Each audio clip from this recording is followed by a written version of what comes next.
In the heart of Seattle, inside a tower of glass and silence, there was a man everyone feared, Nathan Cole, billionaire, genius, perfectionist, a man who built an empire from discipline and loneliness. No assistant lasted more than 4 weeks under his rule, until one woman walked in late, clumsy, and carrying a cup of coffee instead of a resume. Her name was Evelyn Hart, and she was about to challenge everything he believed about success, strength, and love. This isn't just a story about power. It's a story about transformation, about how even the coldest hearts can thaw when met with truth, courage, and a little chaos. Because sometimes, the bravest thing a person can do is let themselves be seen. Stay with us and discover how one woman turned fear into faith, and how a man made of ice learned to feel again. Linda had worked at the reception desk of Cole Industries for almost 15 years, and she had seen them all come and go. With a wry smile, she used to whisper to new applicants. No assistant lasted more than 4 weeks with Nathan Cole. Her voice carried a mix of warning and wonder, as if she were talking about a legend, or a ghost, who happened to sign her paycheck every 2 weeks. Nathan Cole. The name alone seemed to lower the temperature of the room. He was the billionaire CEO who built an empire of glass and steel in downtown Seattle, a tower that mirrored the gray skies and the endless drizzle of the Pacific Northwest. From the outside, the building shimmered like perfection. Inside, it echoed with silence. Nathan demanded precision in every breath. He measured minutes like currency, expected answers before questions were fully formed, and carried an aura that warned, "Don't get too close." Perfection was his armor, isolation, his kingdom. And then, one rainy Tuesday morning in November, Evelyn Hart walked in. She was 10 minutes late. Her shoes were soaked from the puddles along Fifth Avenue. A paper coffee cup trembled in her hand, and her hair, a little wild, a little honest, clung to her cheeks like small declarations of imperfection. Linda, half amused, half terrified, leaned toward her computer screen and whispered under her breath, "God help her." Upstairs, on the 30th floor, the interview room looked out over the entire city, the kind of view that made people feel smaller just by standing in it. Nathan sat behind a spotless glass desk, his reflection crisp and symmetrical, like he belonged to the architecture itself. The door opened with a soft click. Evelyn stepped in, leaving a faint trail of rainwater on the polished floor. "Miss Hart," Nathan said without looking up. "You're late." Her voice was calm, almost playful. "Yes, sir." Seattle traffic seems to have a personal vendetta against punctuality. Nathan lifted his eyes, sharp, icy, measured. For a brief second, he seemed taken aback by her tone, not disrespectful, just unafraid. He gestured toward the chair opposite him. "Sit." Short pause. What followed wasn't so much an interview as a quiet duel. Every question he asked was precise, strategic. Every answer she gave carried warmth, a small spark refusing to be smothered by his cold efficiency. When he asked, "Why do you think you can handle this position when others couldn't?" she smiled. "Maybe they were trying to impress you. I'm just trying to survive my rent." For the first time in years, Nathan felt the corner of his mouth twitch, almost a smile. Quickly erased, Linda, watching from her desk through the office camera feed, muttered to herself, "Oh, she's different." Outside, rain pressed gently against the floor-to-ceiling windows. The kind of rain that never really stopped in Seattle. It just changed its rhythm. Inside, something else shifted too. Nathan's questions became less mechanical. Her answers, more human. He noticed how her hands trembled slightly, but her eyes never looked away. How she dared to ask him questions back. "Why did your last assistant quit?" He didn't answer. Instead, he leaned back and studied her. The rhythm of her speech, the way her words filled the sterile room with a kind of warmth that didn't belong there. "Miss Hart," he said finally, voice low and deliberate, "you won't last a week." There was no malice in his tone, just certainty. like a scientist stating a fact. Evelyn tilted her head, the ghost of a grin playing on her lips. Then, she said softly, "Let's make it an interesting week." Pause, sound of rain intensifies for a long second. Neither of them moved. It was as if time had paused between the chill of the air conditioner and the faint steam rising from her forgotten coffee cup. Something unspoken passed between them. Not attraction yet, not even understanding, but recognition. The kind that happens when two worlds, one made of ice, one of light, accidentally collide. Nathan looked down at her resume again, though he'd already memorized every word. "Humanities major," he murmured. "No corporate experience." "I learned fast," she said. "Faster than your last 3 assistants." Apparently, that earned her a raised eyebrow. Confidence, he thought, or foolishness. He wasn't sure which was more dangerous. He signed the papers in silence, his pen scratching across the page with surgical precision. "Report tomorrow at 8 sharp. Dress code is professional. No coffee near the desk." Evelyn stood, smoothing her damp skirt. "Yes, Mr. Cole." And then, with that same quiet mischief, she added, "I'll bring 2 coffees. One for courage, one in case of emergency." Nathan looked up again, a flash of something in his eyes. Amusement, curiosity. He couldn't name it. He only knew that for the first time in years. He was not bored. As she left, Linda caught her eye and whispered, "Honey, if you make it past Friday, I'm buying you a drink." Evelyn smiled. "Make it Saturday? I might need recovery time." Pause, soft instrumental swell. Upstairs. Nathan turned back toward the window. The city stretched out before him, a maze of lights reflecting off the wet streets, somewhere far below. Evelyn Hart stepped into the rain again, walking with the kind of stubborn hope that makes the world feel a little less gray. Nathan pressed his fingertips against the cold glass, his reflection ghosting beside the skyline. He didn't know why the thought crossed his mind, but it did. Maybe, he wondered, chaos has a pulse. Downstairs, Linda jotted a note in her logbook, the one she kept hidden in her desk drawer, assistant number 47. Name Evelyn Hart. First impression, too human. Might last 2 weeks. Soft laugh track, fade out. And just like that, the next chapter in Nathan Cole's carefully controlled life had begun with a late coffee, a soaked pair of shoes, and a woman who dared to smile back at the storm. Music fades, gentle rain sound, fading into a quiet office hum. The next morning, Seattle greeted Evelyn with its usual mix of drizzle and defiance. Gray clouds hung low over the skyline, and the streets shimmered with reflections of early traffic lights. Inside the 30-story tower of Cole Industries, everything gleamed as if even the air had been polished overnight. And somewhere within those glass walls, Nathan Cole's day had already begun. 3 meetings, 2 contracts, and, as fate would have it, 1 new assistant. Soft pause.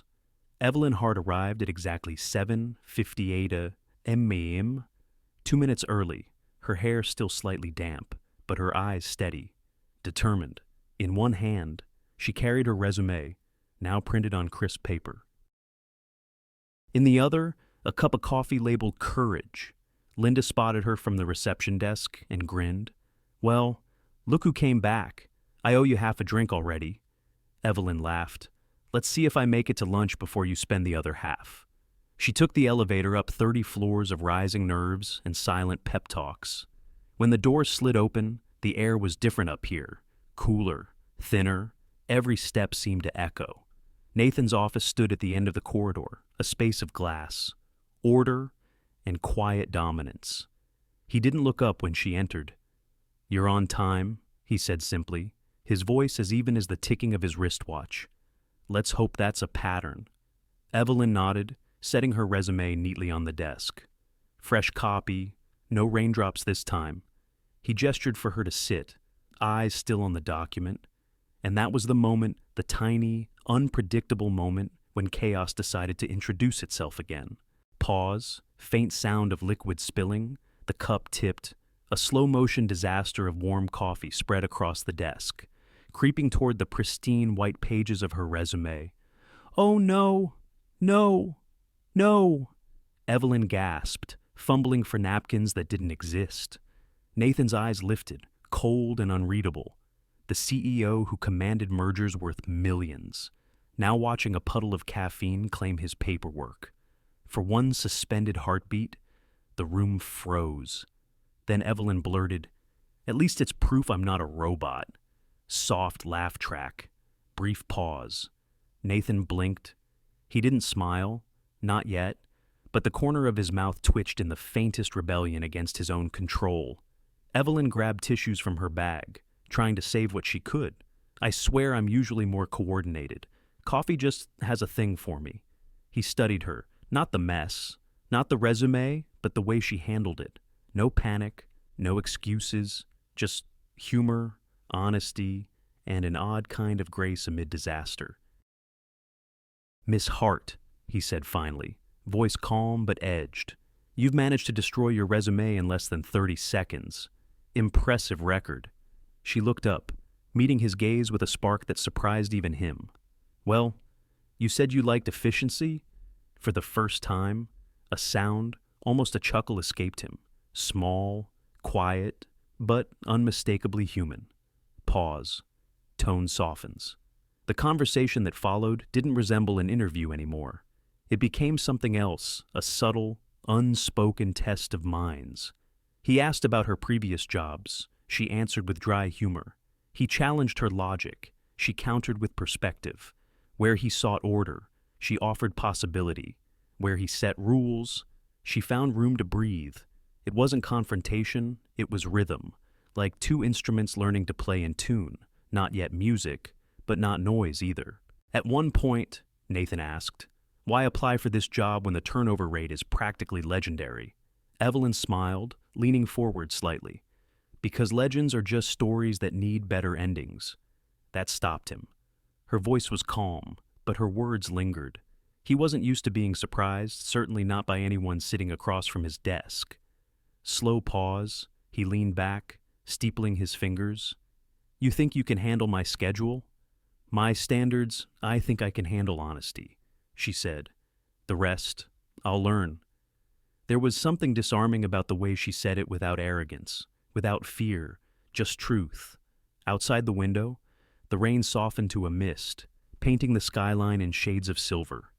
Inside, Nathan realized he'd forgotten to check the time.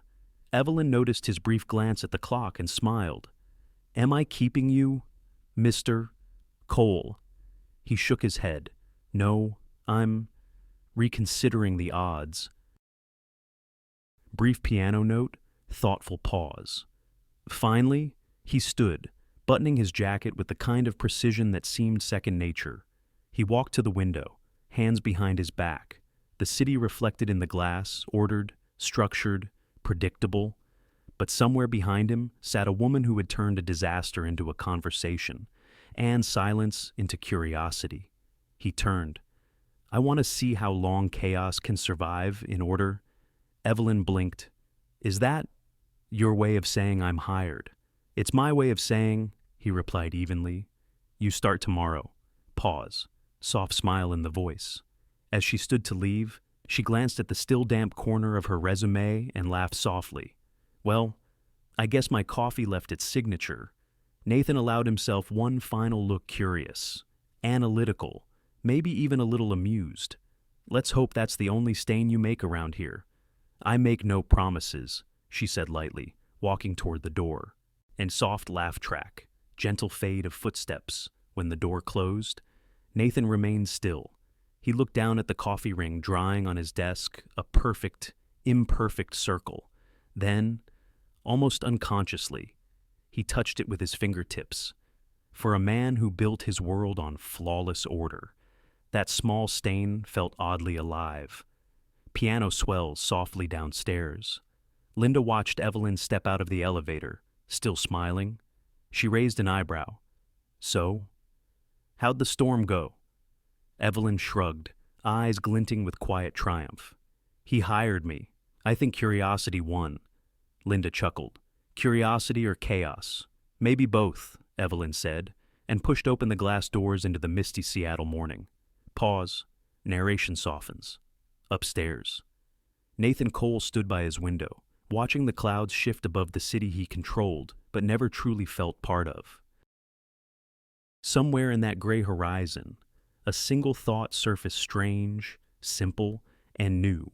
Perhaps a little chaos is exactly what order needs to stay alive. Fade out, gentle instrumental, outro soft piano, intro, gentle rain outside, fading into the hum of an office elevator. The elevator doors slid shut behind Evelyn Hart, and for the first time, she realized what she'd agreed to. Yesterday, she'd spilled coffee on her resume. Today, she was walking into the headquarters of Cole Industries as the newest assistant to the man everyone whispered about. Nathan Cole, Seattle's most disciplined mind, its coldest perfectionist, and, according to Linda at the front desk, the human equivalent of a locked thermostat. Light chuckle. Pause. The elevator chimed on the 30th floor. The moment the doors opened, Evelyn felt it, the change in air. Cool, still, almost reverent. Everything gleamed white marble floors, brushed steel, glass walls that made the city outside look like a moving painting. The silence wasn't peaceful. It was tense. A silence that said, "Don't speak unless spoken to." She stepped out, clutching her notebook like a shield. Inside it, she'd written her survival plan. In neat block letters, "Don't freeze. Don't fall. Don't spill coffee again." Pause, soft smile and voice. Evelyn repeated those rules quietly to herself, the way a soldier might whisper a prayer before battle. As she passed the cubicles, heads ducked lower over screens. No one looked up, no small talk, no laughter. Only the gentle hum of computers and the soft tap of keys, the music of control. A woman in her 50s appeared beside her, carrying a stack of folders that looked heavier than her patience. Her hair was silver, her eyes sharp but kind. "You must be the new one," she said, voice low but warm. "I'm Martha." Evelyn smiled with visible relief. Martha? Thank God. I was beginning to think everyone here was part of a museum exhibit. Martha chuckled softly, adjusting her glasses. That's not far off. Around here, even breathing sounds like an interruption. She leaned closer. Don't let it scare you. He just has his ways. Evelyn tilted her head. His ways perfection, Martha replied simply. He collects it, demands it, lives in it. Pause. Tone deepened slightly. Martha guided her through the corridor. Every door was identical, every nameplate perfectly aligned. There was something almost inhuman about the precision, as if emotion had been edited out of the building. Finally. They reached the glass office at the very end, Nathan's domain. Through the transparent walls, Evelyn saw him standing near the window, his back turned, the city stretching out beneath his feet like an obedient kingdom. The morning light traced the outline of his suit, his posture impossibly straight, his attention fixed on something beyond the skyline. He didn't turn when she entered. He didn't need to.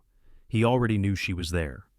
"Good morning, Mr. Cole," Evelyn said, careful but steady. "Good morning," he replied without looking. "You're 2 minutes early. I thought that might count as progress." A faint sound, the softest exhale that might have been amusement, escaped him. "Your desk is to the left," he said. "You'll find your tasks organized by priority. Follow the structure, not your instinct." Evelyn bit back a smile. Got it. Structure first. Instinct later. Pause. Soft music fades under dialogue. Her desk was small but elegant. Everything labeled, sorted, and color-coded. Someone had even left a sticky note on her monitor that read, "Welcome, try to survive." Linda Evelyn grinned. That woman deserves a raise. She settled in, adjusting her chair, letting her fingers hover over the keyboard, and then she felt that strange sensation of being watched, not in a sinister way, but in a way that made her spine straighten and her thoughts sharpen. Nathan's presence carried through the glass, invisible yet commanding. Every movement he made, each turn of a page, each measured step was precise, deliberate. And she realized something control wasn't just his habit, it was his language. Pause, slower narration.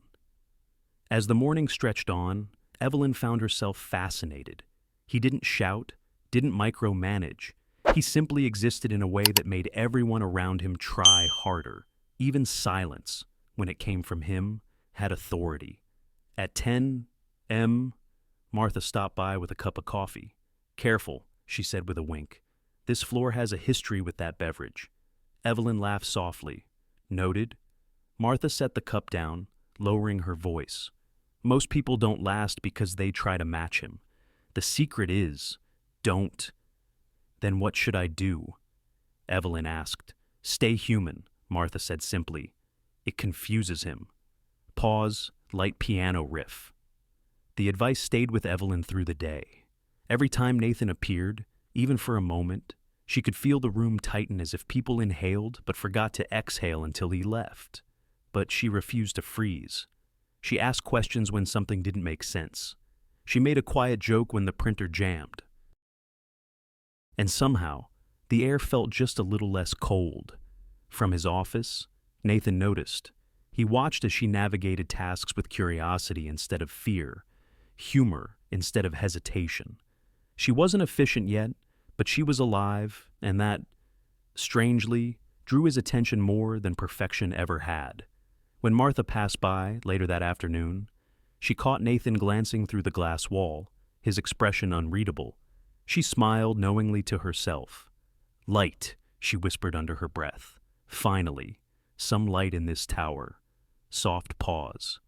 At 5:30, the office began to empty, one quiet goodbye after another. Nathan remained by his window, as always a silhouette against the fading glow of the city. The streets below were slick with rain, the neon reflections trembling like watercolor. Evelyn gathered her things, pausing before turning off her lamp. She looked around the room one last time, the cold glass, the perfect order, and smiled. "Day one," she murmured to herself. Didn't freeze, didn't fall. Then she glanced toward Nathan's office. He was still there, still staring out, hands behind his back. Maybe he didn't even notice her leaving. But he did. He always noticed soft closing piano theme. As she stepped into the elevator, Martha's voice echoed from earlier that day. "Stay human." Evelyn smiled to herself as the doors closed. "Working on it," she whispered. And somewhere behind the glass walls above Seattle, a man who'd built his life on silence realized that, for the first time in years, the quiet didn't feel quite so empty. Fade out, gentle rain and piano blend together, soft piano, slow morning rhythm, faint rain tapping against windows. The next morning began with the kind of gray Seattle light that never quite turned into sunshine, more of a soft glow, as if the sky itself hadn't decided what kind of day it wanted to be. Evelyn Hart arrived early again. Not because Nathan Cole had told her to, but because she wanted to. Something about the 30th floor had challenged her, like walking into a cold sea you knew might numb you, but diving in anyway. Yesterday, she'd survived. Today, she intended to belong. Pause, gentle elevator, ding. Linda greeted her with a knowing smile as she passed the reception desk. "Well, you made it to day 2. That's better than 5 of the last 6. Evelyn blinked. 5 of the last 6. Linda nodded, lowering her voice like a conspirator sharing a ghost story. "Oh, honey, I've got the list. You want to see it?" Before Evelyn could answer, Linda pulled open her drawer and produced a notepad that had clearly seen more drama than a soap opera script. "Assistant number 42, Linda began, flipping a page, left after Nathan corrected her calendar color coding in front of the board. "Number 43. "Another flip," cried, because he returned her report with one word circled in red. "Almost." Evelyn's eyebrows rose.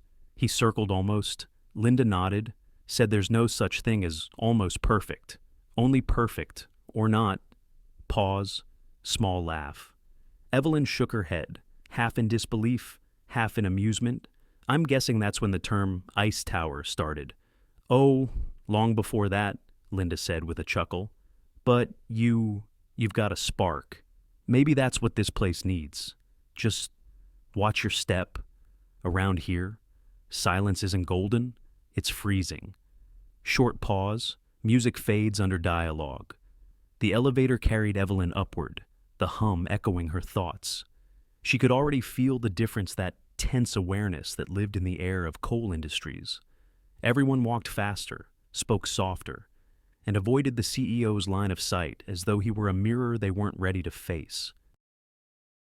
By the time she reached her desk, the morning had already turned into ritual, emails, reports, the faint sound of Nathan's footsteps behind the glass. He didn't raise his voice. He didn't need to. His presence alone rearranged the air. At exactly 9:07, Nathan stepped out of his office holding a file. "Miss Hart," he said, his tone calm, almost courteous. "You left a comma where there should have been a period." Evelyn blinked. "In the email?" He nodded. "Yes. Precision matters." Pause. Slight amused tone. She looked up, eyes glinting. "Well, I'd hate to offend punctuation. For a fraction of a second." She swore. His lips almost twitched. Then he turned back toward his office, leaving the faintest ripple of tension in his wake. Linda's words floated back to her mind. "He doesn't yell. He just disappears. People." Evelyn took a slow breath, opened her notebook, and added a new line under her survival plan. If silence is his weapon, maybe humor is mine. Pause. Light piano riff. The hours stretched like elastic long, taut, unyielding.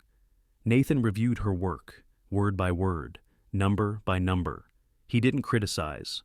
Not exactly, he simply corrected. Font consistency. He murmured once, setting down a report. Margins should match. Proofread your subject lines. Each comment was delivered without heat, but sharp enough to leave a mark. Most people would have cracked under it. But Evelyn. She began to see it differently. Every correction was a window not into cruelty, but into a man who lived his entire life terrified of mistakes. Pause. Soft, reflective tone. At lunchtime, she sat with Martha in the small kitchen overlooking the Sound. Martha watched her carefully. So, still standing, still breathing, Evelyn said with a grin, and possibly becoming fluent in coal speak. Coal speak. "You know," Evelyn said, lowering her voice. Short sentences, long silences, occasional micro-expressions. Martha laughed. "Oh, you're good." But her laughter softened as she studied Evelyn's face. "Just remember, silence is his comfort zone.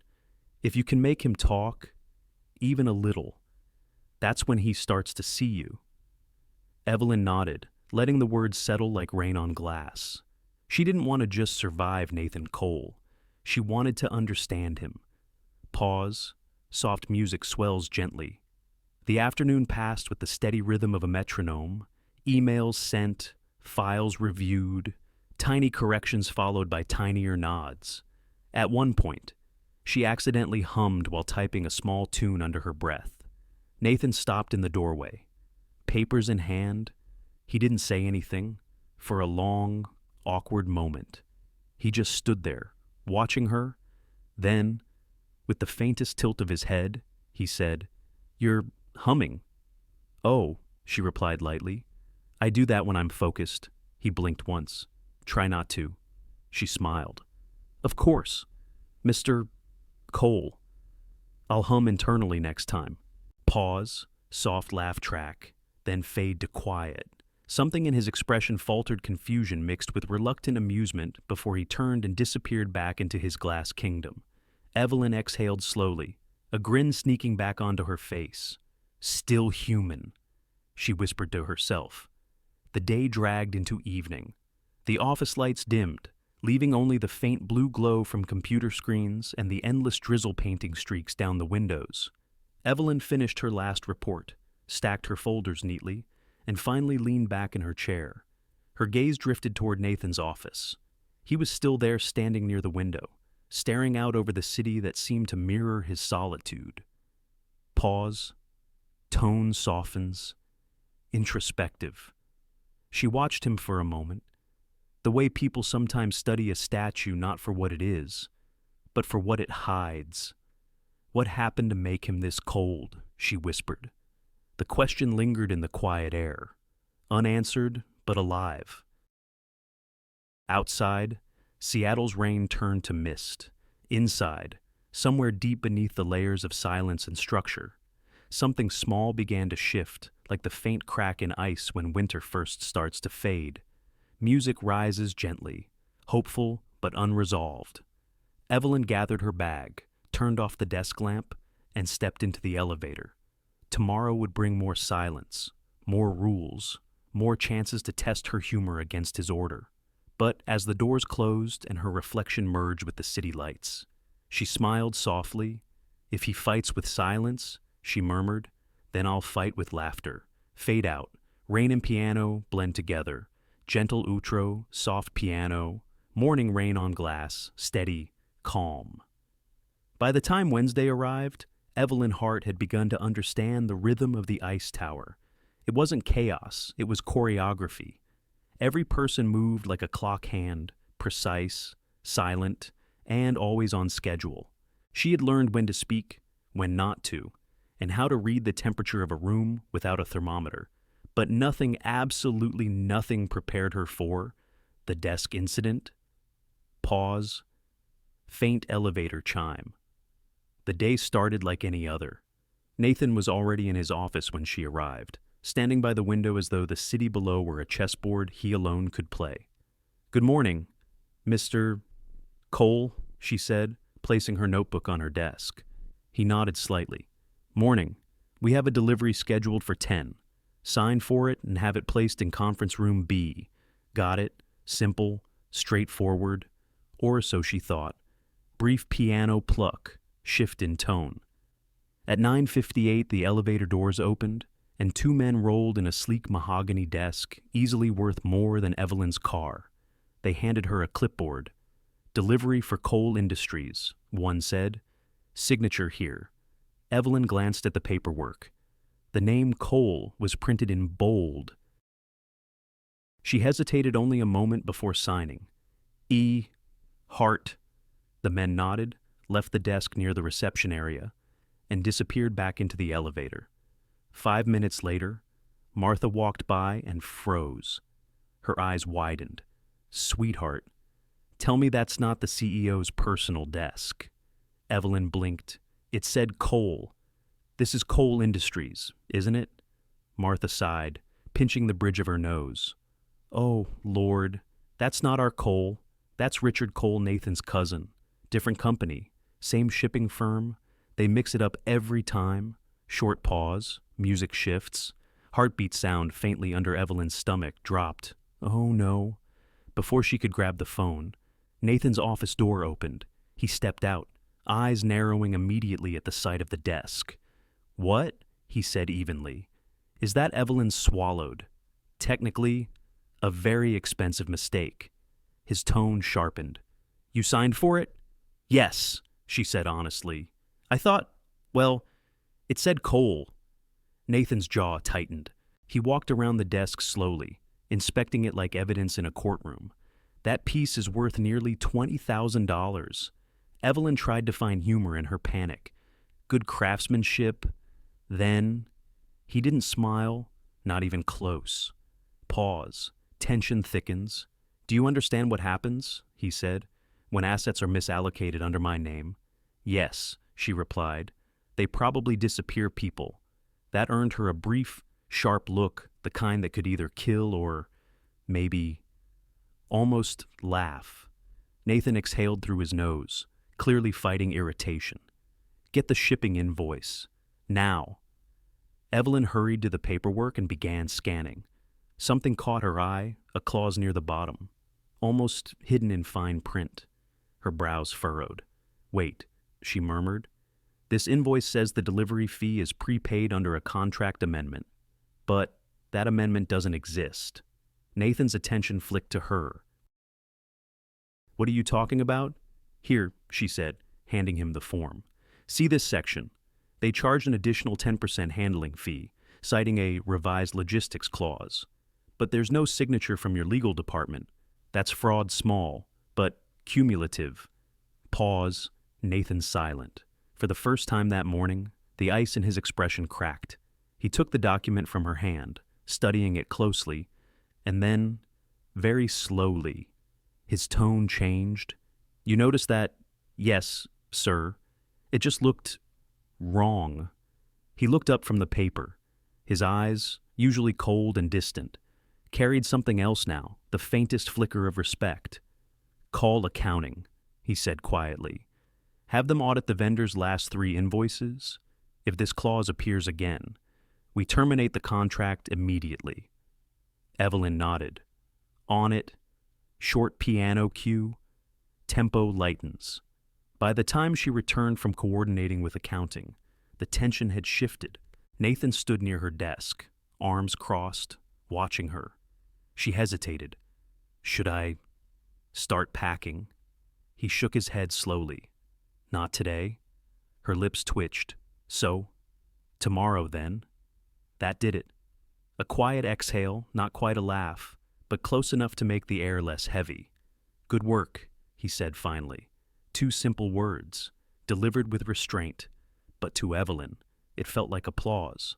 Pause, gentle warmth in narration. She nodded once, a little stunned. "Thank you." Nathan returned to his office, door gliding shut behind him. The echo of those words lingered in her ears long after. Linda appeared from behind her monitor, eyes wide. "Did I just hear him say, 'Good work'?" "You did?" Linda clutched her chest dramatically. "I need to sit down." Evelyn laughed, sinking into her chair. For a moment, the entire floor seemed a little warmer, as if the air vents had decided to cooperate for once. Pause, reflective tone. Later that evening, after the office emptied, Evelyn opened her small notebook and wrote carefully on a clean page, "Day 3 ice can. Say thank you." She smiled at the words, then looked up through the glass wall toward Nathan's office. He was still there, of course standing by the window, Seattle's skyline reflecting off the glass like 1,000 tiny mirrors. She wondered what he was thinking, maybe about the near disaster she'd caused, or maybe about the way she'd salvaged it. Pause, slow piano build. In truth, he was thinking about both. For Nathan Cole, mistakes were intolerable, but this one, this human, unpredictable, almost catastrophic mistake had revealed something rare. Someone who didn't just follow instructions, but saw. He turned slightly, watching Evelyn through the glass. Her head was bent over her notebook, her expression calm, focused. For a man used to silence, the soundless hum of her presence felt grounding. He didn't smile, not fully, but the tension in his shoulders softened. Maybe, he thought, the world didn't crumble every time order met chaos. Maybe it learned something instead. Soft fade, piano, and rain intertwine. As the clock ticked past 7, Evelyn closed her notebook, tucked it into her bag, and whispered to herself, 3 days down, still thawing the ice. She turned off the light and stepped out into the hallway, leaving behind one small desk and one much larger impression. Upstairs, behind the glass. Nathan's reflection lingered on the window pane, his thoughts quieter than usual. He didn't know it yet, but the tower wasn't as cold as it used to be. Music swells, then fades gently to silence, soft piano. Faint city sounds, evening turning into dawn. By the time Thursday morning rolled in, the ice tower no longer felt entirely frozen. The storm of yesterday's desk fiasco had passed, leaving behind something quiet and unfamiliar. Respect. Evelyn arrived early again, coffee in hand, the kind labeled "for emergencies only." She wasn't sure if Nathan Cole believed in second chances, but she was determined to make the most of the first one she'd earned. Pause, elevator chime, faint hum of the office floor. When the elevator doors opened, the office felt different, not warmer, Exactly, just less tense, as if the walls themselves were listening. Linda gave her a conspiratorial grin. Well, rumor is, the boss said, good work yesterday. That's basically a corporate miracle. Evelyn laughed. Does HR offer medals for that? They should, Linda whispered, because if he starts smiling, I might faint. Soft chuckle, music underlines humor. As Evelyn settled into her desk, she caught sight of Nathan through the glass wall. He was, as always, precise tie straight, jacket immaculate, attention sharpened to a point, but something in his posture seemed different. A little less like armor, a little more like thought. When he glanced up, their eyes met for half a second. He gave a brief nod, professional, controlled, but it lingered long enough to mean something more. Pause, slow piano. The morning went by in quiet rhythm. Emails, phone calls, reports, the usual hum of high-stakes order. Yet, between the lines of structure, tiny cracks of humanity began to appear. At one point, Nathan called across the room. Miss Hart, the quarterly file you sent is mislabeled. She turned, arching an eyebrow. Is it mislabeled or just differently creative? He hesitated, a flicker of amusement tugging at the corners of his mouth. Let's call it incorrectly creative. Evelyn smiled, noted, sir. I'll fix it before my next act of rebellion. Pause. Faint laugh track tone. It was subtle, but unmistakable. Nathan Cole was learning to smile, and it wasn't forced, not polite, not the smile people gave out of obligation in boardrooms. It was real, small, fleeting, but real. Later that day, while reviewing documents in his office, Nathan found himself distracted not by numbers, but by a voice that wouldn't leave his mind. Her voice, her words. He leaned back in his chair, staring out at the endless sprawl of Seattle through the rain-streaked glass. Why, he wondered silently, do her words stay in my head? Pause, deeper tone, introspective piano. He had spent years mastering control of himself, his company, his emotions. Silence was his defense, distance, his safety net. But this woman, this assistant with wild curls and inconvenient honesty, had slipped through the cracks of his precision. She joked when others tiptoed. She looked him in the eye when everyone else stared at their screens. And she didn't seem afraid of him. That, somehow, terrified him the most. He thought of her laugh, unpolished, unguarded, how it filled a space that had, for too long, been filled only by the sound of rain on glass. Nathan rubbed his temple, irritated with himself. This was ridiculous. He didn't get distracted. He didn't feel like this. He turned back to his computer, but the screen blurred behind his thoughts. He could almost hear her teasing voice again. Is it mislabeled or creatively labeled? And for reasons he couldn't quite explain, it made him smile. Pause, gentle swell of strings. Outside, Evelyn worked quietly at her desk, humming under her breath, not loud enough for anyone else to notice, but just enough to keep herself calm. When Nathan stepped out of his office unexpectedly, she froze mid-hum. He caught her eye. You're doing it again. Doing what humming? Evelyn tilted her head, half grinning. Would you prefer silence?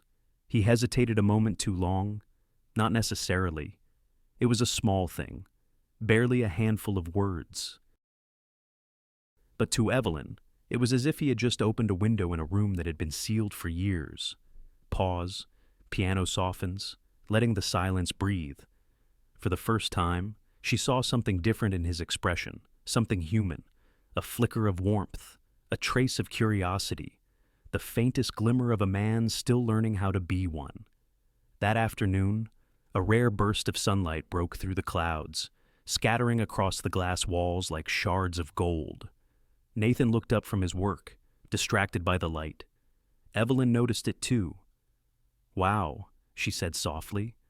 I was beginning to think Seattle forgot how to do that. He followed her gaze. Statistically, it rains 200 days a year here. Then that makes this one rare, she said, kind of like you smiling. Pause, gentle humor in voice. Nathan turned to her, caught off guard. For a heartbeat, neither spoke. Then, slowly, carefully, he smiled again. It wasn't perfect. It wasn't practiced. It was real. And Evelyn, standing in the quiet warmth of the rare Seattle sun, felt something shift not just in him, but in herself. Because beneath the layers of sarcasm and small talk, beneath the silence and the rules, something had started to bloom fragile, uncertain, but alive. Soft piano theme rises as the day wound down. Nathan stood by the window once more, watching the sun dip behind the skyline. Evelyn gathered her things, glancing his way before leaving. He looked up just then, and their eyes met again, longer this time, without the shield of professionalism or distance. It was an unspoken conversation, a spark between reason and feeling, between control and chaos. She smiled gently, almost as if she could hear the battle inside his mind. Then she whispered to herself, just loud enough for her own heart to hear, Day 4. Ice is learning to thaw. Pause. Piano fades into soft strings. Nathan stayed at the window long after she left, the reflection of the city merging with the memory of her smile. He didn't understand it yet, didn't know where it was going, but as the rain returned soft, rhythmic, familiar, one truth settled quietly in his chest. For the first time in years, silence no longer felt safe. Music swells, warm and lingering, fade out soft. Strings fade in, evening city sounds, cars passing under soft Seattle rain. By the end of that week, something subtle had changed between them. It wasn't spoken, and it wasn't defined, but it was there quiet as a heartbeat beneath the noise of everyday work. Nathan still lived by order. Evelyn still stumbled through chaos. And somehow, the two had found a rhythm that made both bearable. So, when the invitation arrived for the annual Coal Industries Gala at the Fairmont Olympic Hotel, Evelyn didn't think much of it at first. Until Linda dropped by her desk and whispered, "Sweetheart, that's not just a party. That's the event. The kind with champagne flutes taller than your paycheck." Soft laugh, gentle piano, under Evelyn smiled nervously. Well, here's hoping they serve water too. She hadn't attended a party like that in her life. Her idea of a fancy evening was take-out Thai food and a clean pair of pajamas. Still, she bought a simple red dress, the kind that made her feel brave, and a pair of heels that were, by all accounts, a terrible idea. That Saturday night, the Fairmont's grand ballroom shimmered like a dream made of glass and gold. Crystal chandeliers glowed against soft jazz music. Men in tailored suits and women in elegant gowns floated through the crowd like polished reflections of success. Evelyn stood near the entrance, clutching her clutch purse a little too tightly. She smiled when people passed, but couldn't shake the feeling that she was an extra in someone else's movie. Pause, narrator softens. Then she saw him, Nathan Cole, in a black tuxedo, speaking quietly to a board member near the stage. Even in that crowded room, he stood apart, composed, distant, unbothered by the noise around him.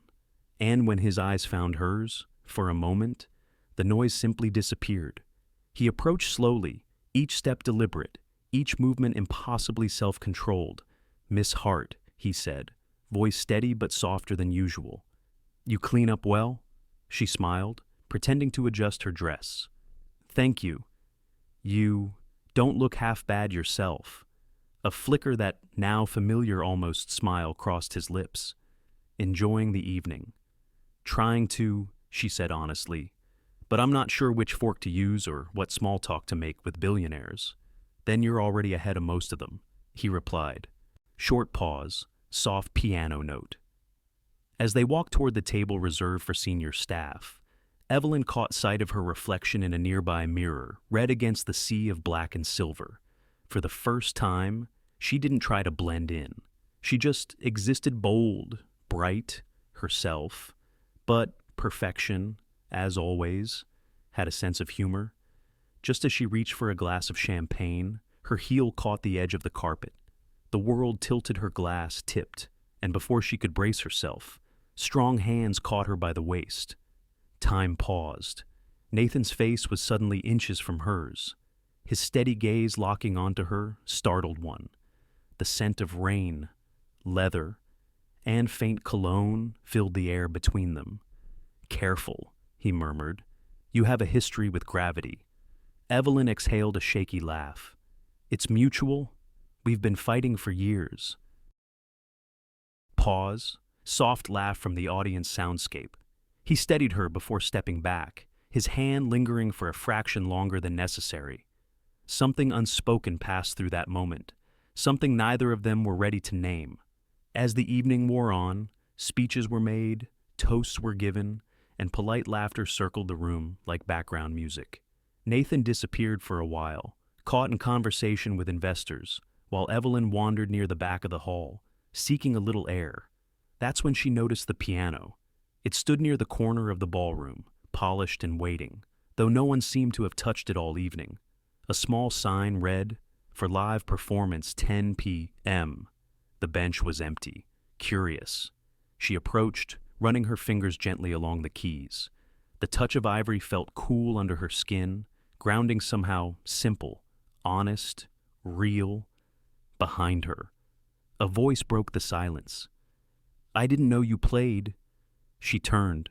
Nathan stood there, hands in his pockets, eyes softer than she'd ever seen them. "I don't," she admitted. "I just like the sound of things that don't talk back." He stepped closer, his expression thoughtful. "I used to play you." He nodded. "When I was a kid, before everything became strategy." Pause. Gentle piano begins to play faintly under narration, without another word. He sat down. For a brief second, the room seemed to shrink, the laughter, the music, the clinking of glasses all fading into a quiet kind of awe. Then his fingers moved. The melody that filled the room wasn't grand or practiced. It was simple, delicate, a song made of memory. It sounded like rain on a window, like a child's heartbeat, like something forgotten trying to be remembered. Evelyn stood beside him, mesmerized. The crowd had turned toward the sound, whispering, surprised. When the last note faded, she spoke softly. "What was that?" He didn't look up. "A piece my mother used to play. I hadn't touched it in years." Pause. Silence lingers. She smiled gently. "You should play more often. It suits you." Nathan turned to her then, and for the first time, his eyes held something unguarded, something raw. "She makes me remember I used to dream," he thought quietly, though the words never reached his lips. But Evelyn saw it anyway in the way his gaze softened, in the way his hands rested still on the keys, no longer trembling with control. For a long, quiet moment, they simply looked at each other, not boss and employee, not order and chaos, just two people who had somehow found warmth in the middle of a cold city. Soft, piano, reprise, tender tone. Then, as if realizing how long the silence had stretched, Nathan stood abruptly, composure sliding back into place. "I should circulate," he said. Evelyn smiled. "Of course. Wouldn't want people to think the Ice King has a heart." He gave her a look, one that carried both warning and amusement. "Careful, Miss Hart. You're getting too close to the truth." Pause. Faint laughter as he walked away. She turned back to the piano, fingertips brushing the keys one last time. The warmth of the moment lingered, impossible to name, harder to forget. Somewhere deep inside, Evelyn knew something had shifted, not in him alone, but between them a connection fragile enough to break, yet strong enough to matter. Soft instrumental swells, hopeful tone. When she glanced toward the crowd again, Nathan was speaking with investors, his mask of composure firmly back in place. But then, for just a second, his gaze found hers across the room, steady, unflinching, and entirely human. And in that look, everything unsaid spoke louder than words ever could. Music fades. Rain returns faintly in the background. Soft piano intro. City morning ambiance. Birds faint outside a high-rise window. The morning after the gala felt strangely quiet. Evelyn sat at her desk, still thinking about the way Nathan had played the piano, not just the music, but the emotion that had escaped with each note. For someone who claimed to feel nothing, he had sounded like a man remembering everything. Nathan, meanwhile, had arrived earlier than usual. His schedule was full, his tone brisk, his attention buried in numbers, but his mind kept drifting back to that moment. Her eyes, her voice, and the silence afterward that didn't feel empty at all. Pause, slow piano, chord. By mid-morning, he stepped out of his office holding his phone. "Miss Hart," he said. His voice clipped in that careful way he used when he didn't want to sound unsure. "Yes." "Mr. Cole?" He hesitated. Adjusting his cufflinks a tell, Evelyn had learned meant something personal was coming. "Do you have plans for lunch today?" She blinked. "I was thinking maybe a sandwich and some peace." Why Nathan exhaled, clearly uncomfortable. "I need a favor." Soft chuckle, gentle humor in voice. Evelyn leaned back, intrigued. "From me, this should be good." He met her gaze, calm but guarded. "My mother is in town. She wants to have lunch. She's persistent about my personal life. Persistent. She believes that being single at my age is a symptom of moral decay." Evelyn laughed. "And how old is she convinced you are?" "Apparently ancient." Pause, soft piano pluck. He took a breath, his next words coming slower. "I told her I was seeing someone." Her smile faded slightly. "Oh," he continued, eyes fixed somewhere over her shoulder. "And now she insists on meeting. That someone." Evelyn crossed her arms. "Let me guess. You don't actually have a girlfriend?" "No. And you'd like me to?" "Yes." The pause stretched. She studied him for a long second, the man who terrified investors but couldn't quite face his mother. Then, softly, she said, "I charge extra for pretending to like my boss." Nathan's lips twitched, noted, short laugh track, gentle transition music. The Fairmont's restaurant, elegant, old world, bathed in gold light, was quiet at noon. Nathan and Evelyn sat side by side at a small round table by the window. Across from them, Margaret Cole arrived exactly on time, her heels clicking like a metronome. Margaret was the kind of woman who carried the world in perfect posture. Her silver hair was immaculate, her pearls deliberate, her gaze sharp enough to slice through pretense. When she spoke, even the waiter seemed to stand taller. "Nathan," she said, kissing him lightly on the cheek. "You look, well." He nodded stiffly. "Mother?" Then Margaret turned to Evelyn. "And you must be the reason my son finally stopped working through holidays." Evelyn smiled warmly. "I'm not sure I can take full credit, but I'll happily accept partial blame." Margaret raised an eyebrow, a subtle test, and Evelyn didn't flinch. Pause, soft piano. Chord lunch began with polite conversation. Margaret asked about Evelyn's background, her studies, her interests. Each question was carefully worded, polite on the surface, investigative underneath. Evelyn answered everyone with honesty and a touch of humor. She spoke of her small apartment filled with books and mismatched furniture, of volunteering at an animal shelter on weekends, of her belief that people are more interesting when they've been broken at least once. Margaret tilted her head. "That's an unusual perspective." Evelyn smiled. "Well, perfection is exhausting. I'm sure you raised Nathan to be strong, but I like to think life gets beautiful when we stop pretending to be bulletproof." Nathan looked up from his plate. He hadn't expected that. Neither had Margaret. Pause. Music deepened slightly for a few quiet moments. The sharpness in Margaret's tone softened.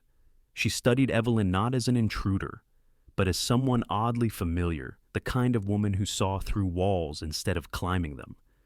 "Well," Margaret said finally, with a faint smile, "you certainly don't sound like the women Nathan usually works with." Evelyn grinned. "I'm taking that as a compliment. It was meant as one." Pause, gentle warmth returns. Conversation turned lighter. Margaret shared stories from Nathan's childhood, the time he refused to leave piano lessons until he mastered a piece perfectly, the way he lined up his crayons by color and length before drawing. Evelyn laughed softly. So, he's been terrifying since age 5. Nathan groaned quietly. Mother? Margaret chuckled, eyes glimmering. You should have seen him when his first tower of Legos collapsed. I thought we'd have to call FEMA. For the first time in years, Nathan relaxed in his mother's presence. It wasn't the polished control he showed in boardrooms. It was lighter, almost boyish. Pause. Piano softens. Introspective tone. As they left the restaurant, Margaret paused near the door. Evelyn, she said gently, thank you for joining us today. You handled yourself beautifully. Evelyn smiled. Thank you. Mrs. Cole. It was an honor to meet the woman who raised the man who terrifies half of Seattle. Margaret laughed a real, warm laugh that surprised even herself. Then she turned to Nathan. You did well, son. And just before she left, she added quietly, she's good for you. Soft musical swell. Moment of reflection. Outside, as they walked toward the car, Nathan finally spoke. You didn't have to do that. I know, Evelyn said, but I wanted to. He looked at her, genuinely puzzled. Why? Because sometimes, she replied, even people who lead need to be protected. He stopped walking, turning toward her. For a long moment, he said nothing. Then, softly as if realizing something for the first time, he murmured, for once, I didn't have to protect you. You protected me. Pause. Piano quiets. Intimate tone. Evelyn met his gaze calm, steady, kind. Everyone needs a rescue once in a while, she said. Even the ones who pretend they don't. They stood there in the fading afternoon light, the noise of the city drifting around them like distant music. Between them, something wordless lingered, not romance, not yet, but a tenderness neither had expected. Slow, warm piano. Outro back at the office that evening. Linda was waiting by the front desk with a grin. So, she asked, how was lunch with the dragon lady? Evelyn smiled mysteriously. Turns out, the dragon breathes fire, but only if you're fake. Linda laughed. And you survived better than that, Evelyn said softly, glancing toward the elevator. I think he did too. Music swells, then fades gently to silence, soft piano opening. Morning light through office glass. Faint city sounds below. After that lunch with Margaret Cole, something changed not just between Nathan and Evelyn, but around them. The office air felt lighter. People spoke a little louder. Even Linda stopped whispering every time she mentioned the boss's name. Nathan wasn't suddenly warm, far from it, but he had begun, cautiously, to listen, and Evelyn, for all her humor and chaos, had begun to understand him. The walls around him weren't arrogance. They were defense mechanisms built from years of being told that feelings had no place in success. But life, like art, like music, never listened to rules for long. Pause. Slow piano note. That week, Cole Industries was preparing for one of its biggest projects yet, a multi-million-dollar marketing campaign for Lydian, a luxury home brand with global reach. It was supposed to redefine the company's creative reputation. But by Tuesday morning, it had redefined only one thing: failure. The project team was stuck. Every proposal was too safe, too polished, too empty. Every draft looked the same: sleek, corporate, soulless. Nathan sat at the head of the conference table, fingers steepled, his expression carved from marble. This, he said, tapping a file, is competent. But competence doesn't inspire. Across the room, people exchanged nervous glances. No one dared to speak, except Evelyn, soft chuckle tone. Tension shift. She had been quiet up until that moment, taking notes, sipping lukewarm coffee. But now, she raised her hand, half serious, half brave. What if the problem is? We're trying too hard to sound perfect. Nathan looked up slowly. Explain. Evelyn leaned forward. Everyone's marketing the dream. No one's telling the truth. What if instead of another glossy ad about perfection, we build a campaign about honesty? The room fell silent. Nathan frowned. Honesty? Yes, she said, gaining confidence. Call it honesty marketing. We show the cracks, the flaws that make life real. The coffee stains on the countertop, the dog hair on the sofa, the people who live, not the people who pose. Pause, soft piano chord. A few of the junior designers exchanged glances. Someone whispered, "That's actually kind of brilliant." Nathan's jaw tightened. It's off message. The client expects luxury, not authenticity. Evelyn met his eyes. Then maybe luxury needs to be redefined. The words hung there bold, raw, and unfiltered. Nathan stared at her, his silence colder than anger. "Finally," he said, "this is not your department. Miss Hart, stay within your role." Evelyn's chest tightened, but she nodded, calm and steady. "Of course. Mr. Cole." Pause. Tone softens. The meeting adjourned soon after, tension following them like a shadow. But later that afternoon, while reviewing reports, Evelyn couldn't let the idea go.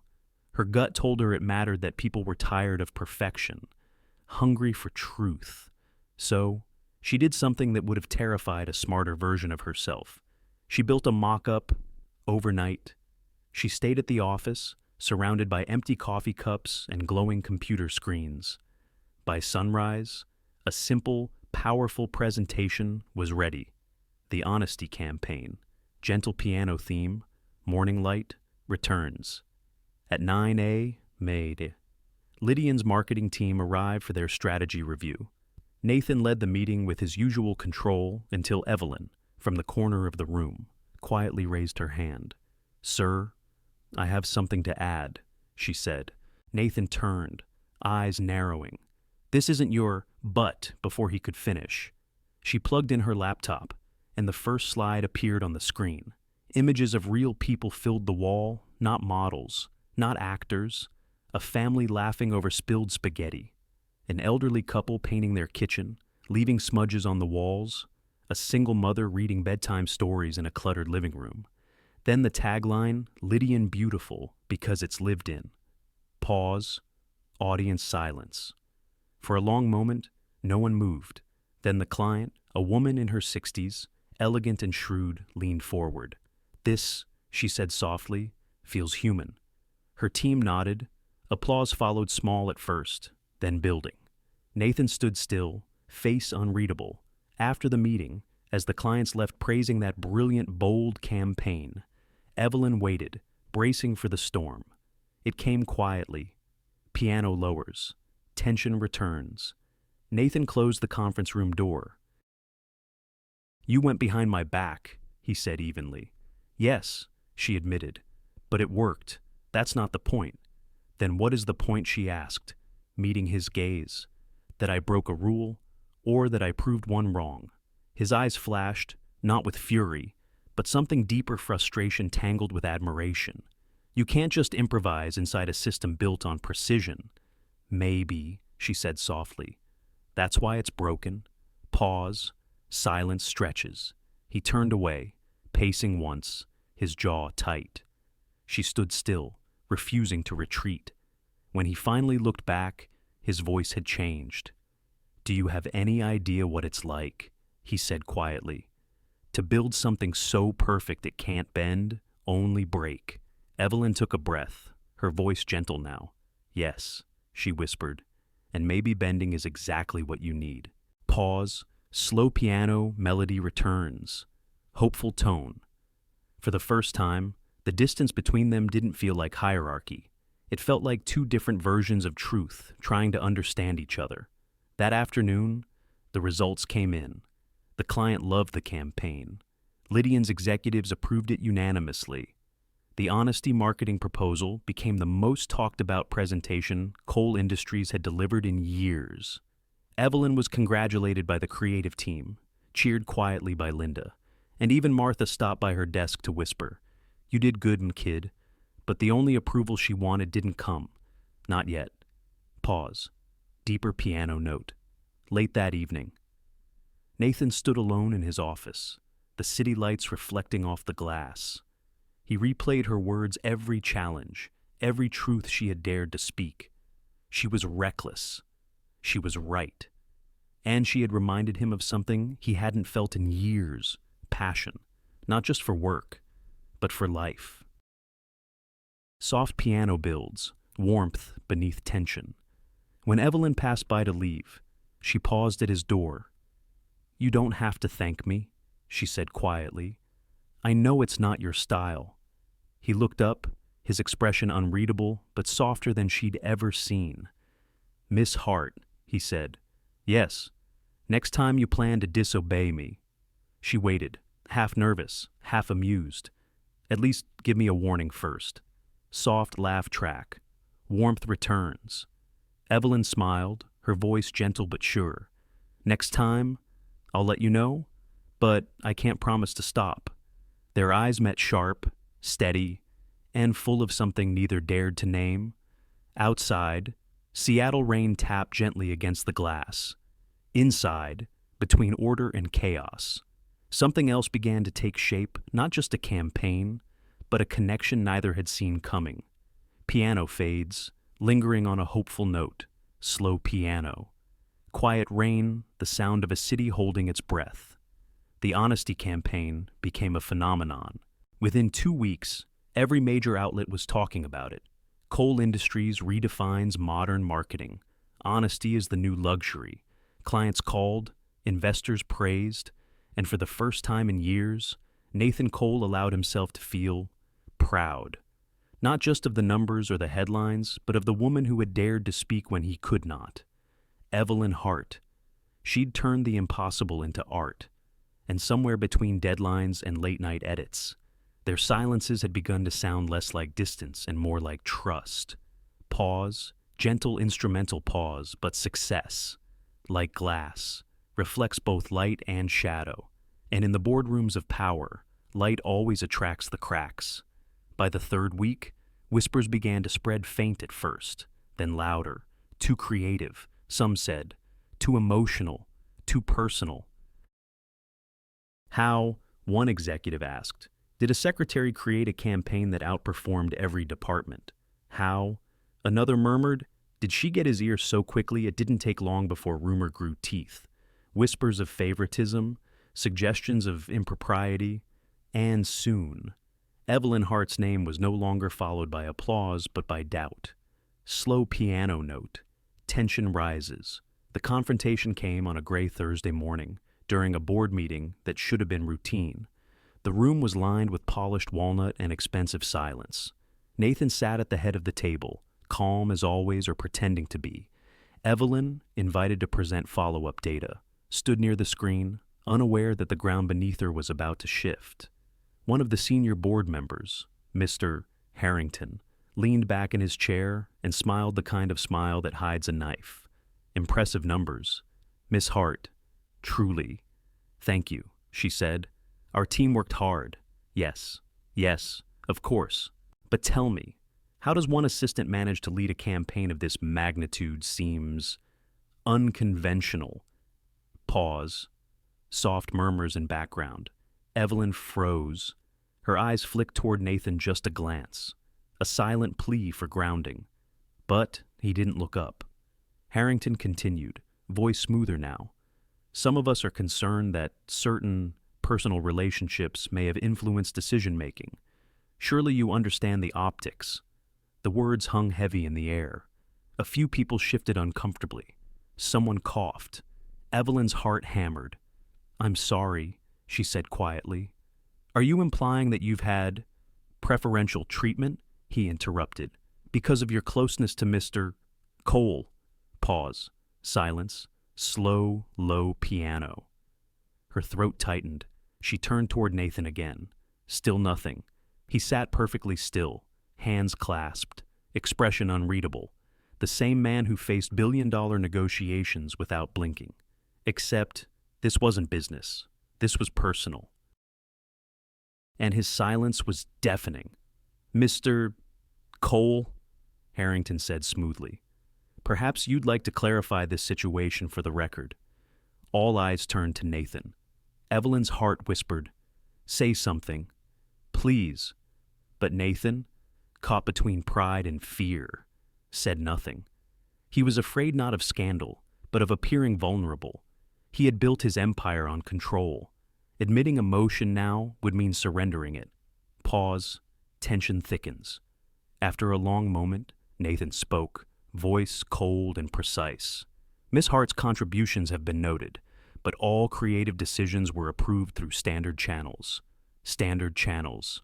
2 words that erased weeks of her heart, her courage, her truth. Evelyn stood frozen, the weight of humiliation pressing into her chest. She managed a quiet, professional nod, but her eyes shimmered with disbelief. "Understood," she said softly. The meeting continued, meaningless words filling the void where trust had broken. By the time it ended, Evelyn's hands trembled as she gathered her notes. Nathan avoided her gaze. Pause. Music slows. Melancholy tone. When everyone had left, she remained by the window, the city blurring behind her. Nathan stood at his desk, staring at the floor. He wanted to speak. He wanted to explain. But every word died in the shadow of his own pride. Finally, Evelyn turned to him, her voice low but steady. "You could have said one thing," she whispered. "Just one!" "Evie, don't!" she said sharply, then softer, almost breaking. "I believed you were different." He stepped closer, but she shook her head. "I defended you when people called you cold. I told them they were wrong." Her voice cracked, not from anger, but from hurt. "I was wrong." Pause. Rain begins to fall outside. Faint thunder. Nathan took a breath, but words refused to form. Every instinct he had told him to fix the situation, to offer logic, to explain the politics, to maintain control. But what she needed wasn't logic. It was loyalty, and he hadn't given it. Evelyn lifted her bag from the chair, her movements calm now, the kind of calm that only comes from disappointment. As she reached the door, she stopped, her back still to him. "I hope your pride keeps you warm," she said quietly. Then she left. Pause. Door click echoes.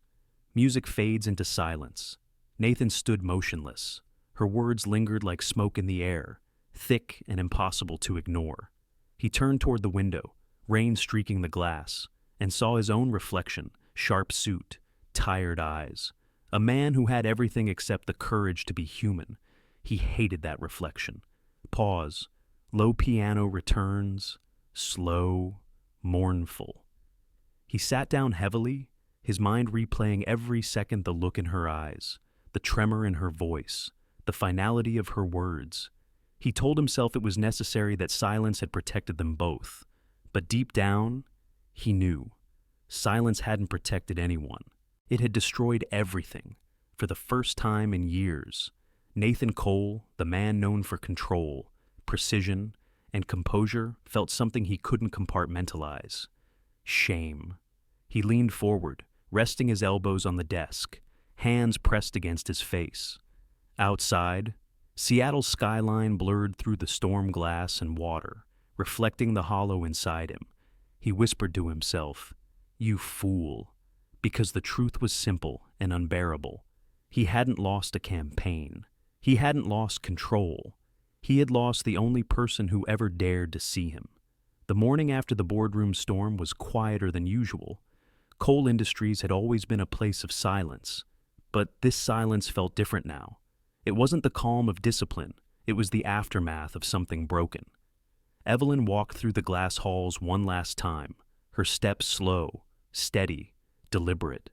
She could feel the stares, the whispers, sympathy from a few, curiosity from others, and from most the kind of careful avoidance reserved for people who had already become ghosts.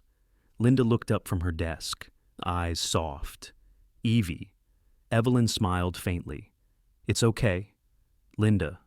"Really?" "I heard what happened," Linda whispered. "You don't deserve this." Evelyn nodded, her voice gentle. "Sometimes you don't get what you deserve. You just get what people can give." Linda hesitated, then leaned closer. "He hasn't said a word since yesterday." Evelyn looked toward the glass office at the end of the hall, the one that used to intimidate her. Now, just another room filled with echoes. "He's good at silence," she said quietly. Inside Nathan's office, the blinds were half drawn. He stood by the window again, the same posture, the same stillness watching the city blur beneath the drizzle. He didn't move as she packed her things, didn't call her name, didn't try to stop her. And maybe that was the worst part, not anger, not blame, just the absence of anything at all. Evelyn took one last look at her desk, the pens lined up neatly, the notepad where she'd once scribbled Day 3. Ice can say thank you. She smiled sadly. I guess that was the peak, she murmured to herself. When the elevator doors closed behind her, the 30th floor became what it had always been, flawless, empty, cold. The next chapter of Evelyn Hart's life began in a place so quiet. It felt like the world had finally exhaled. She moved back to her hometown, a small coastal community 3 hours outside Seattle, where the air smelled of salt and cedar, and people waved from porches instead of screens.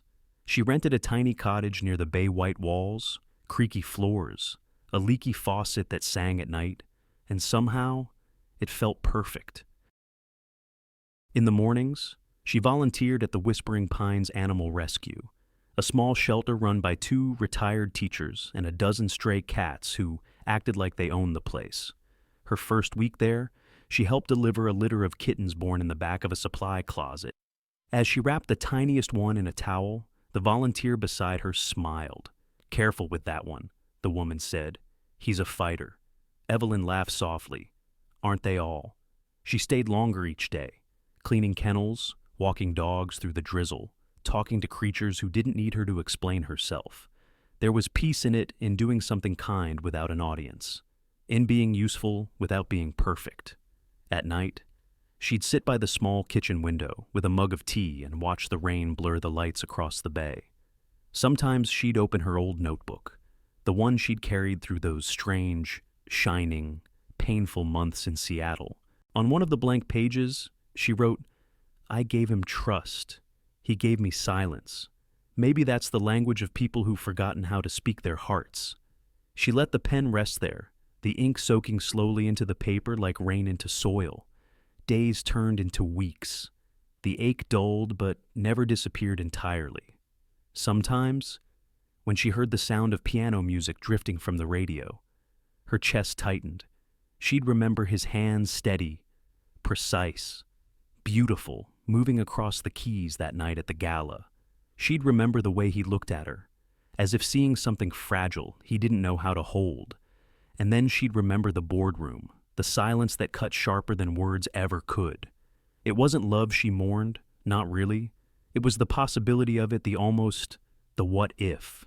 The thought that maybe, if he had just said one thing, one true, human thing, everything could have been different. But life, she realized, rarely pauses for almosts. At the shelter, one of the older volunteers, a woman named June, took a liking to her. You've got kind eyes, June said one afternoon, handing her a leash. People with kind eyes are usually recovering from something. Evelyn smiled. Maybe we all are. June nodded, looking out at the cloudy horizon. Then you're in the right place.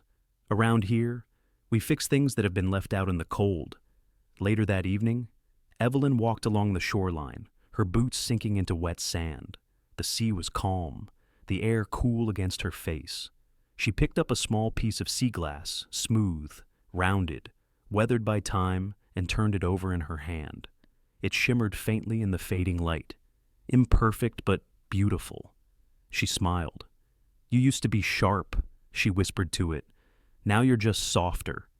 And in that strange, quiet moment, she realized she wasn't angry anymore. The hurt was still there, but beneath it, something gentle was growing. Acceptance. Some people, she thought, are like winter cold, distant, but full of hidden life, waiting for the right season to thaw. Maybe Nathan Cole was one of them. Maybe she was, too. And maybe walking away wasn't the end of their story, just the space both of them needed to remember who they were without the armor. Slow closing piano theme. As she headed home, the wind carried the faintest sound of rain against the rooftops, soft, rhythmic, almost musical. It made her think of Seattle, of glass towers and unspoken words, and somewhere deep inside, beneath all the quiet, She found herself whispering not in anger, but in memory. Goodbye. Ice. While Evelyn Hart was learning how to heal among rescued animals and sea air, Nathan Cole was discovering what it meant to live with silence. Not the professional silence he used to command the clean, controlled quiet of efficiency, but the heavy, echoing kind, the kind that sat in his chest and refused to leave. Days passed, but the office felt hollow. Meetings blurred together, reports stacked like walls he no longer wanted to climb. Everywhere he turned, her absence followed him, in the untouched desk near the window, in the missing coffee cup that used to appear beside his every morning, in the sudden lack of laughter that had once startled him, but now he ached to hear. He tried to bury himself in work, but even numbers lost their comfort. He'd built an empire on structure, and now that structure had turned into a cage. Martha noticed before anyone else. She found him one evening, still sitting at his desk, long after the staff had gone home. The rain outside streaked the windows like veins of light. "You look worse than the plants you forgot to water," she said gently, stepping inside. He glanced up, managing a faint smile. "I've had better weeks." She crossed her arms. "You miss her?" Nathan hesitated. "It's complicated." "No," Martha said, her voice firm but kind. "It's not, you broke something, you want to fix it, you just don't know how." He leaned back, staring at the ceiling. "I said nothing when I should have said everything. Then say it now," she said simply. Nathan looked down at his hands, the same hands that could sign million-dollar contracts without hesitation, yet trembled at the thought of admitting he was wrong. "Martha," he said quietly, "what if she doesn't want to hear it? Then at least you'll know you tried." He looked at her, searching for some escape, some rule to hide behind. But there wasn't one. "You can't lead people," Martha said softly, "if you can't say sorry." For a long moment, Nathan said nothing. Then, almost to himself, he whispered, "Sorry." Martha raised an eyebrow. To me, he shook his head. "No. I was practicing." She smiled. "Good start." That night, Nathan went home to an apartment that felt too clean, too quiet. He loosened his tie, walked to the window, and stared out at the Seattle skyline, the same city he'd once ruled, now feeling impossibly far away. On his desk sat his laptop, glowing faintly in the dark. He sat down, hesitated, and then opened a browser. He typed, "How to apologize to someone you hurt." The search results scrolled like tiny lessons in humility. Step 1, mean it. Step 2, don't explain. Just acknowledge. Step 3, say it out loud. Nathan sighed, running a hand through his hair. "Say it out loud," he repeated quietly. He glanced toward the mirror across the room, the one that reflected his own exhausted face. "Okay," he murmured. "Say it." He straightened his shoulders, trying to summon the confidence he used to wear like armor. But the words stuck in his throat. Nothing." He tried again, softer this time. "I was wrong." The words trembled, awkward and heavy, but once they escaped, they didn't sound as terrifying as he'd imagined. He stared at his reflection, the man who'd built his life on being right. And for the first time, he felt the quiet relief of being human. The next morning, Nathan arrived at the office earlier than ever. He called Martha in and said, "I need the address." She didn't ask which one. She just smiled. "She'll probably be at the rescue center, small town on the coast." Whispering Pines. He nodded. "I'll go." Martha studied him, her expression softening. "Take flowers," she said. "Not expensive ones. Real ones." He looked up. "You think that'll help? It's not the flowers," she said. "It's the effort." A few hours later, Nathan stood in front of a flower shop downtown. He stared through the glass at rows of colors he didn't understand. When the florist asked what he needed, he said, "Something honest." She smiled knowingly and handed him a small bouquet of wildflowers, imperfect, uneven, alive. By the time he returned home, The bouquet was tucked under his arm, slightly damp from the misty rain.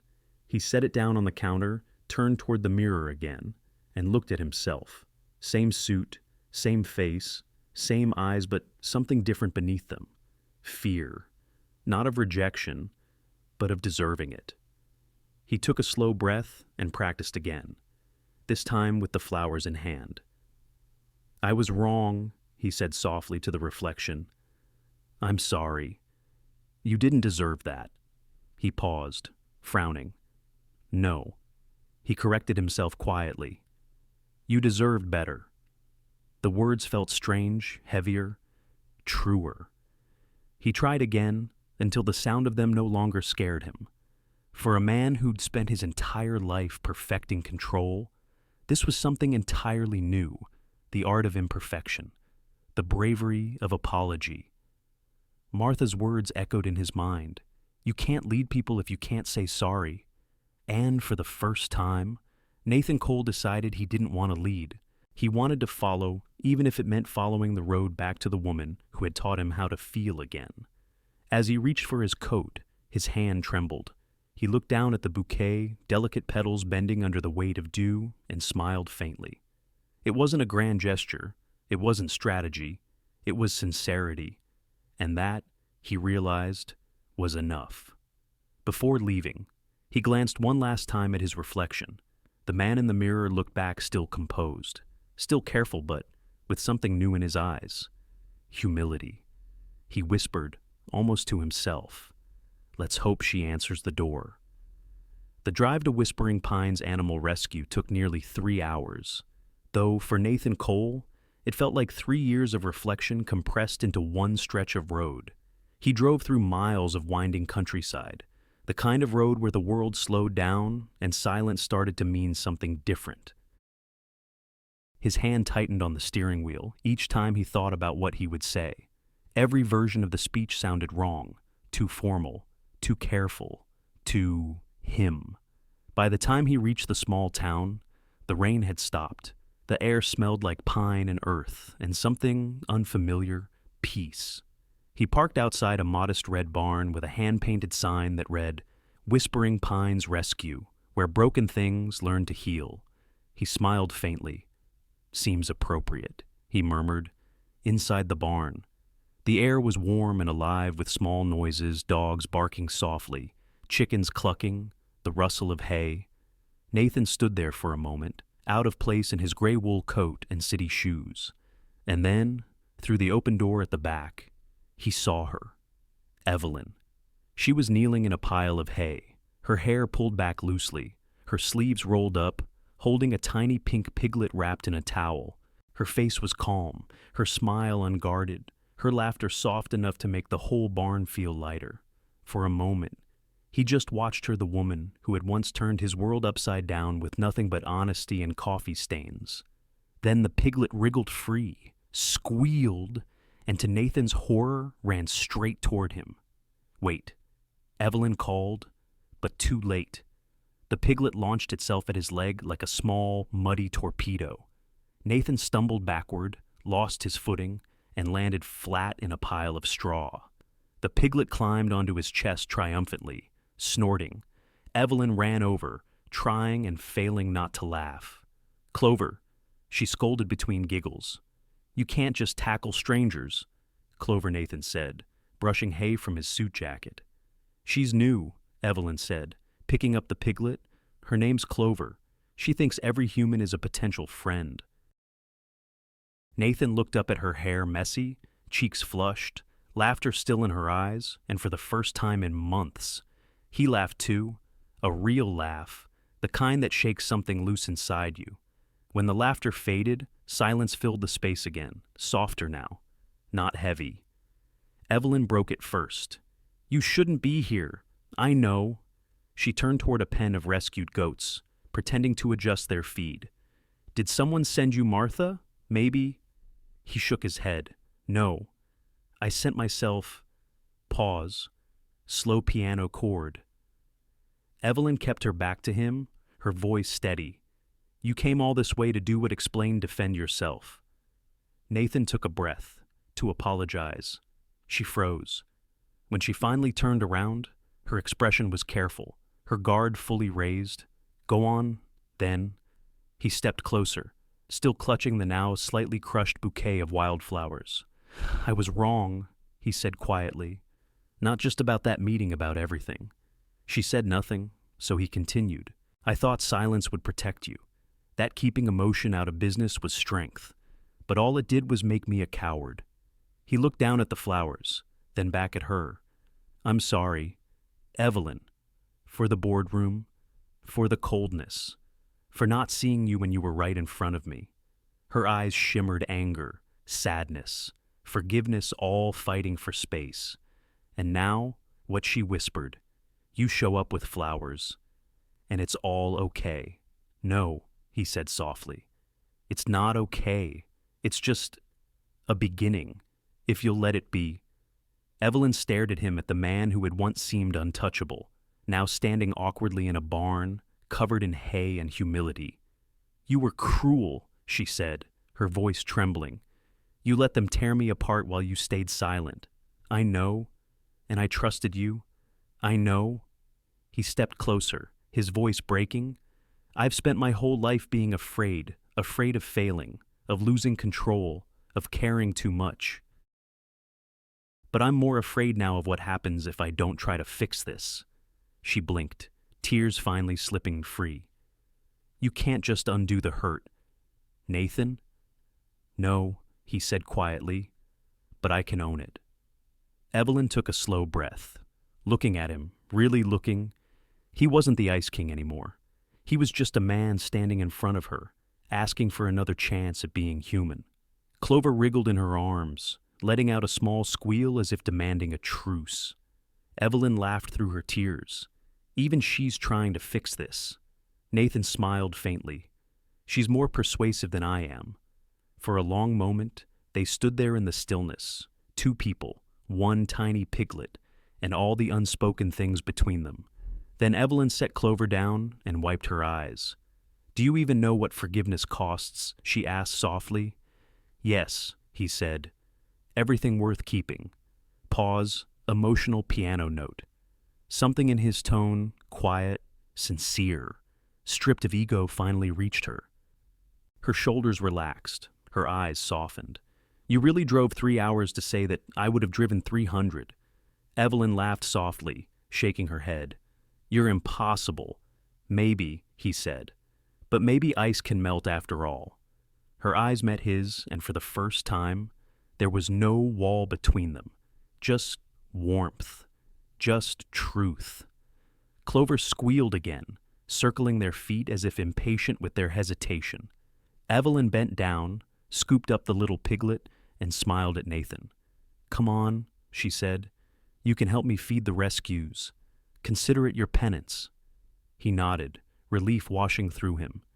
Anything you say, Miss Hart. As they walked toward the open pen, side by side, the sunlight broke through the barn window, scattering gold across the straw. For the first time in years, Nathan Cole felt something he hadn't felt since childhood peace.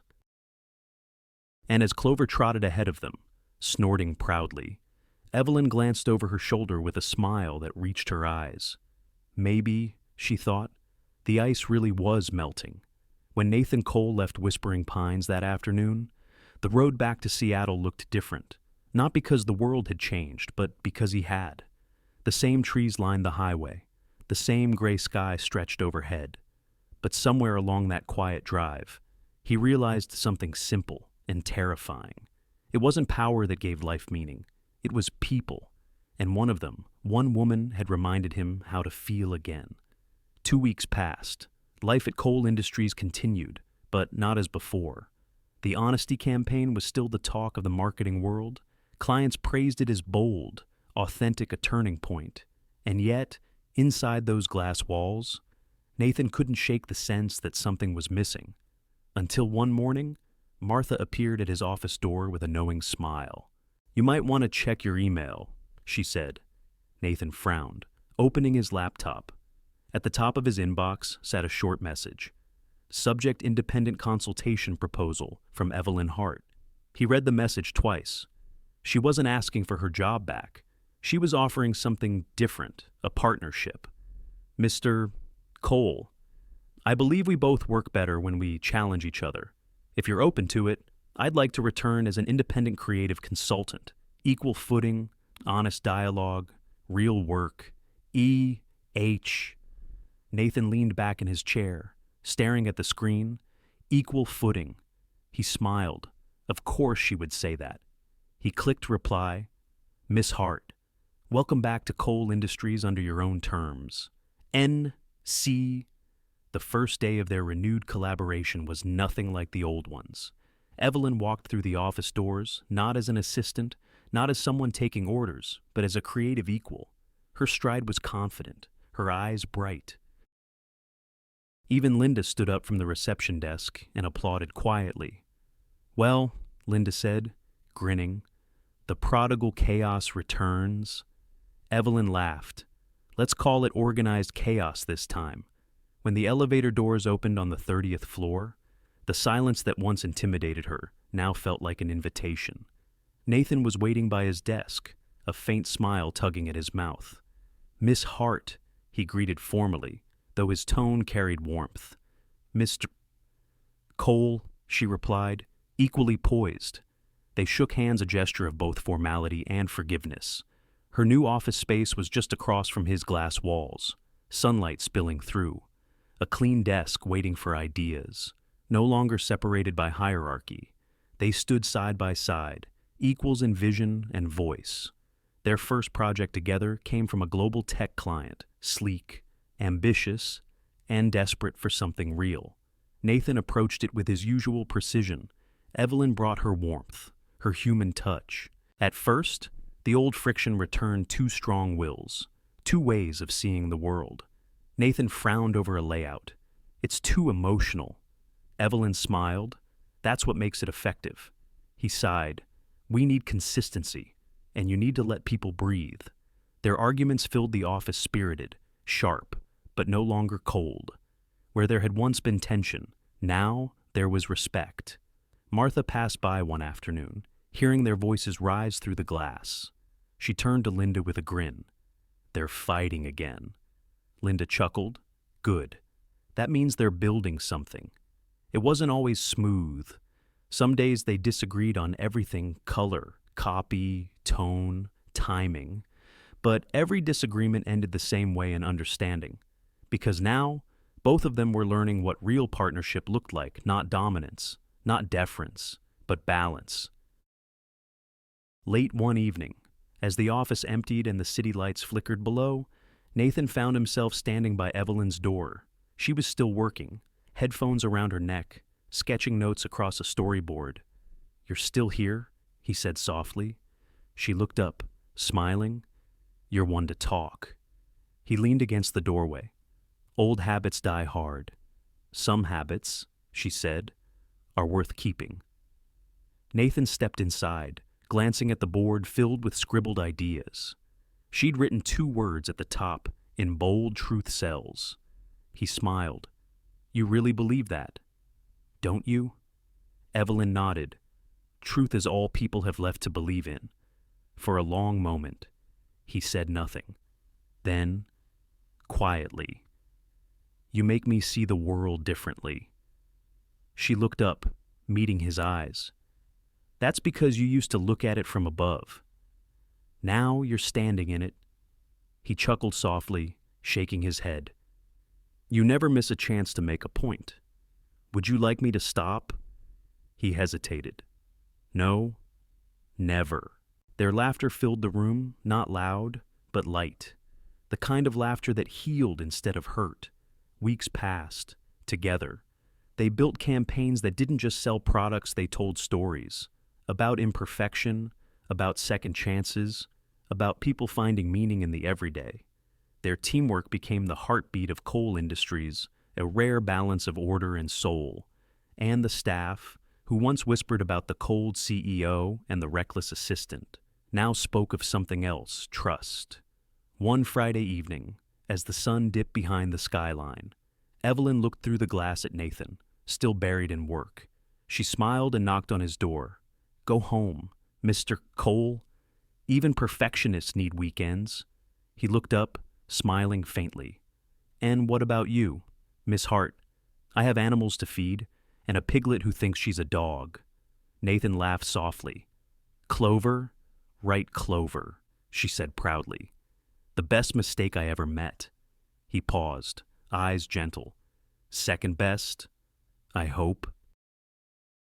Pause, tender silence, faint smile between them. Evelyn tilted her head, pretending to think, we'll see. He laughed, really laughed, and the sound lingered long after she left.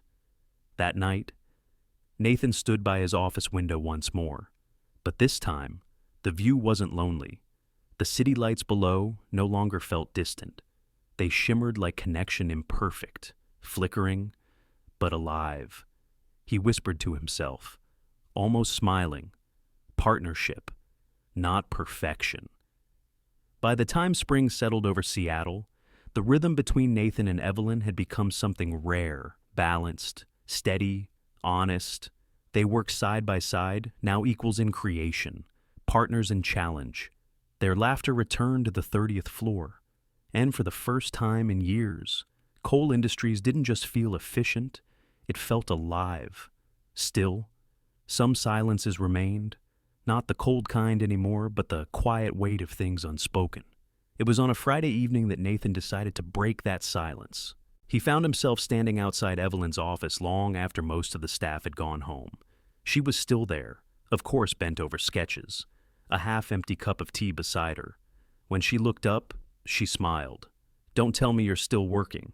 He hesitated, then said, Actually, I was hoping you'd join me for dinner. Her eyebrows lifted in surprise. Dinner? Strictly business? He added, too quickly. Evelyn chuckled softly. Right. And the Pope takes weekends off. They ended up at a quiet restaurant on the waterfront, one of those hidden places where the lights are low, the tables are few, and the servers seem to understand when not to interrupt. The smell of grilled salmon drifted through the air. Outside, the rain had softened into a mist that danced against the glass. Nathan sat across from her, tie loosened, a glass of wine untouched in front of him. For once, he didn't look like the man who ruled boardrooms. He looked uncertain. So, Evelyn said gently, are we talking about work, or is this the part where you finally admit you have taste buds? He smiled faintly. No business tonight. Then, after a beat softer, no pretending either. Evelyn tilted her head, curious. That sounds dangerous. It might be, he said quietly. But I'm tired of safe. For a while, they ate in silence, comfortable, easy. And then, Nathan set his fork down, his gaze distant. I need to tell you something, he said. She looked up. All right. He took a breath. The kind that feels heavier than air. I wasn't just afraid of failure, Evie. I was afraid of being seen. He looked down at his hands. When I was a kid, my father used to say, perfection is the only protection. So I learned to hide everything that wasn't perfect. Grief, anger, fear. I built walls so high that even I forgot what was behind them. Evelyn listened quietly, her expression soft, her eyes steady on him. When you came along, he continued, voice low, you didn't ask permission to climb those walls. You just walked in, and for the first time, I couldn't control what I felt. Evelyn exhaled slowly, her voice gentle. Nathan? He met her eyes. I hurt you because I thought silence made me strong, but all it made me was lonely. And I'm sorry not for the company, not for the campaign for you, for every time you looked at me and saw someone worth trusting, and I gave you nothing back. Evelyn's throat tightened. For so long she had wanted to hear those words. And now that they were here, real, fragile, trembling, she didn't know how to breathe. She took a sip of water, her hands trembling slightly. I guess we both learned to survive the same way, she said quietly, by pretending we didn't need anyone. Nathan frowned softly. What do you mean? Evelyn smiled, but her eyes glistened. When my father passed away, I was 22. He used to fix things: broken radios, clocks, people. After he was gone, I told myself I'd be the kind of woman who never broke.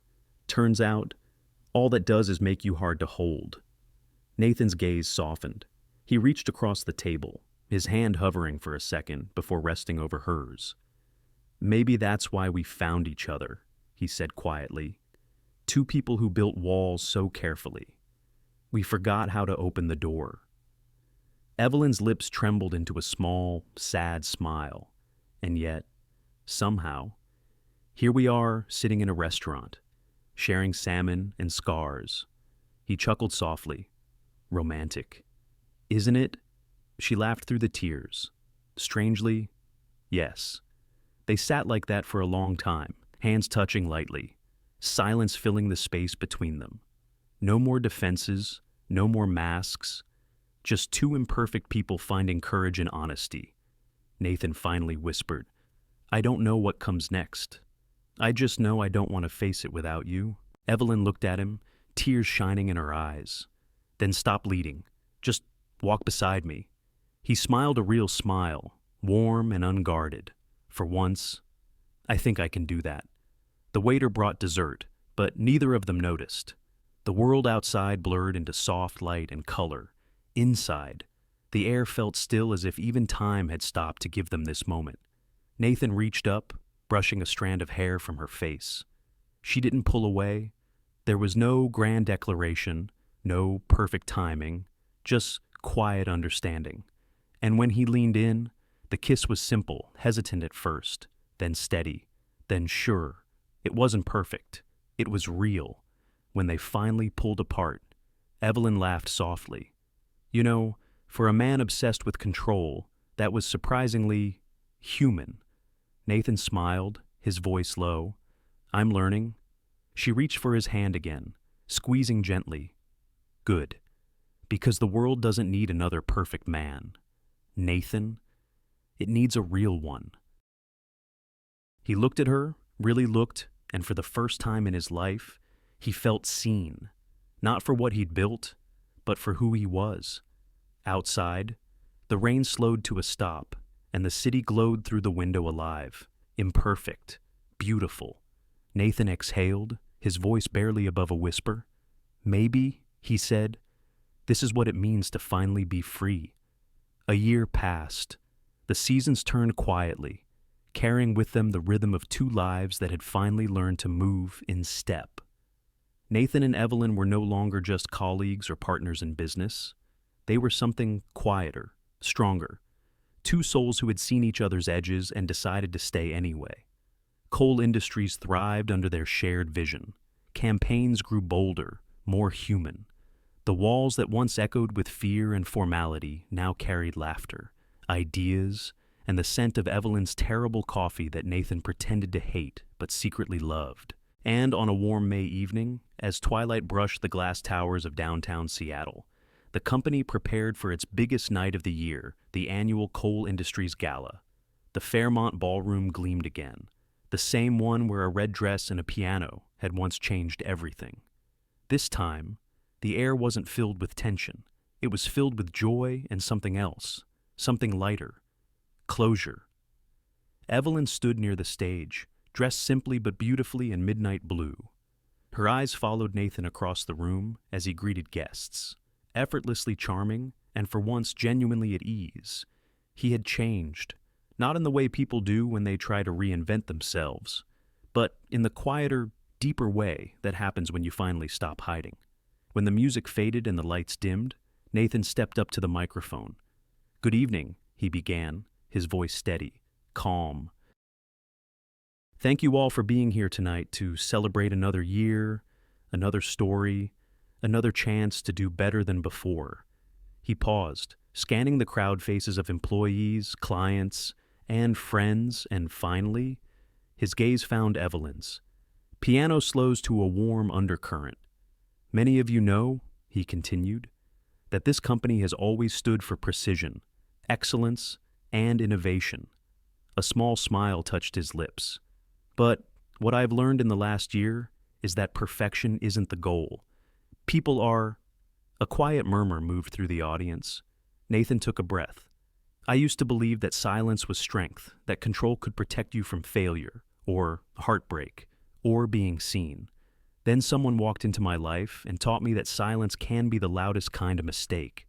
The crowd smiled, not yet realizing this wasn't just another speech. He went on. She was late to her interview. She spilled coffee on her resume. She told me I needed to laugh more. A ripple of laughter spread through the audience. Nathan smiled softly, and she was right. She changed everything not just for this company, but for me. Pause. Faint piano chord. Evelyn felt her throat tighten. Her hands clasped nervously in front of her. Nathan continued, his voice quieter now. I once called her chaos. Turns out, she was courage. And tonight, I'd like to thank her the only way I know how. He stepped down from the stage. Gasps followed as he crossed the ballroom floor, the spotlight following him until he stood in front of Evelyn. The room fell completely silent. He looked at her, not the way a CEO looks at an employee, but the way a man looks at the person who changed his life. Evelyn Hart, he said softly, you taught me how to be human again, how to forgive myself, how to love without needing perfection. Her eyes shimmered, her breath unsteady. Nathan, he smiled nervous, genuine, almost boyish. I don't have a script for this part, he admitted, reaching into his pocket. He knelt awkwardly, gracefully a man who had built his empire on control, now surrendering to the one thing he couldn't control at all. The crowd collectively held its breath. Nathan opened a small velvet box, revealing a simple, elegant ring that shimmered faintly under the chandelier light. I've made a career out of chasing what's flawless, he said, his voice trembling now. But you showed me that love isn't flawless. It's brave. It's messy. It's late to meetings and terrible with coffee. And it's still the best thing that's ever happened to me. Evelyn let out a small, breathless laugh as tears welled in her eyes. The crowd chuckled softly with her, warmth spreading through the room. Nathan's voice steadied. So, Evelyn Hart, will you marry me? She covered her mouth, laughing through her tears. Oh, Nathan, you really had to do this here. He grinned sheepishly. Public humiliation ensures honesty. The audience laughed. Evelyn shook her head, smiling through tears. Of course I will, she whispered. The room erupted laughter, applause, cheers. Even Linda dabbed her eyes with a napkin, whispering, about time. Nathan stood, slipping the ring gently onto Evelyn's finger. She threw her arms around him, and for a moment, all the noise faded, leaving only the two of them in that circle of light. As they held each other, the crowd still clapping, Nathan whispered into her ear, "See, told you chaos could survive in order." Evelyn laughed softly, resting her forehead against his. And maybe ice can melt after all. The rest of the evening blurred into joy music, laughter, champagne. People toasted, danced, told stories about the cold CEO who found warmth, and the assistant who never stopped believing in him. Later, as the night wound down and the last guests drifted out into the Seattle mist, Nathan and Evelyn stood by the tall windows overlooking the city. Below them, rain sparkled against the street's reflections of glass. Light and life. Nathan took her hand, thumb tracing the edge of the ring. "Do you ever think about how far we've come?" he asked quietly. Evelyn smiled. Every time it rains. And there, in that city of glass and rain, where ambition once froze everything it touched, two imperfect souls finally learned that love wasn't about perfection. It was about courage. In a city of rain and glass, two imperfect souls learned that love isn't about perfection. It's about courage, at its heart. This story isn't just about a billionaire or an assistant. It's about two people learning what so many of us forget, that success means nothing if your heart stays closed. Nathan Cole spent years chasing perfection, believing it would protect him from pain. But perfection is a lonely shield. It keeps you safe. Yes, but it also keeps you untouched. And Evelyn Hart. She taught him that real strength isn't silence, it's honesty. It's the courage to show your cracks and still believe you're worthy of love. We all build walls for different reasons. But every wall can become a window if we let someone close enough to see us through it. So maybe the lesson is simple. Don't be afraid to melt a little, because when ice turns to water, that's when things finally begin to grow. Thank you for spending your time with Shining Stories. If this story touched your heart, please take a moment to like, share, and subscribe. Your support helps us keep creating stories that remind us all it's never too late to heal, to hope, and to begin again. See you in the next story, where every heart still has a chance to shine.